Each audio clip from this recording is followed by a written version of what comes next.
రెగ్యులర్గా యూజ్ చేయాలి, ఆఫీస్కి వెళ్ళినా వేసుకునేటట్లు ఉండాలి అండ్ కలర్ కూడా పోకూడదు, లైఫ్ ఎక్కువ రావాలని అడిగారు కదా. సో ఈ వీడియో మీకోసమేనండి.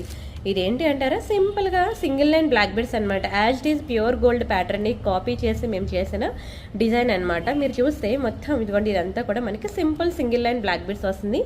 ఇక్కడ మనకి ఈ పార్ట్ నుంచి ఈ పార్ట్ వరకు మనకి ఇలా డబల్ లైన్ వస్తుంది. కేవలం ఈ పార్ట్లో మాత్రమే డబల్ లైన్, రిమైనింగ్ అంతా కూడా మనకి ఇలా single line gold ball design వస్తుంది. చూసారు కదా, వెరీ బ్యూటిఫుల్ స్టోన్ బాల్ కూడా. ఇలాంటివి మీరు ఆఫీస్కి వెళ్ళినప్పుడు కానివ్వండి, మంచిగా షాపింగ్ మాల్స్కి వెళ్ళినప్పుడు కానివ్వండి, డ్రెస్సెస్ మీదకి, జీన్స్ మీదకి, వేటి మీదకైనా వేసుకోవచ్చు. ఇప్పుడు ప్రెసెంట్ ప్యూర్ గోల్డ్లో కూడా బాగా ట్రెండింగ్ అవుతున్న డిజైన్స్ ఇవేనండి. ప్రతి ఒక్కరూ కూడా డ్రెస్సెస్ మీదకి సరిపోయేలాగా సింపుల్గా కావాలి, సింగిల్ లైన్ కావాలి అని అడుగుతున్నారు. So don't miss it. ఇవి మీకు ఎంత వేగంగా కలర్ కూడా పోవండి. నచ్చితే మాత్రం పైన కనిపిస్తున్న వాట్సాప్ నెంబర్కి స్క్రీన్ షాట్ పెట్టి బుక్ చేసుకోండి. ఎక్కువ జర్నీస్ చేసే వాళ్ళు ఉంటారు కదా, మీ ఫ్రెండ్స్ ఆర్ ఫ్యామిలీ మెంబర్స్ ఎవరైనా ఉంటే వీడియో వాళ్ళకి షేర్ చేయండి.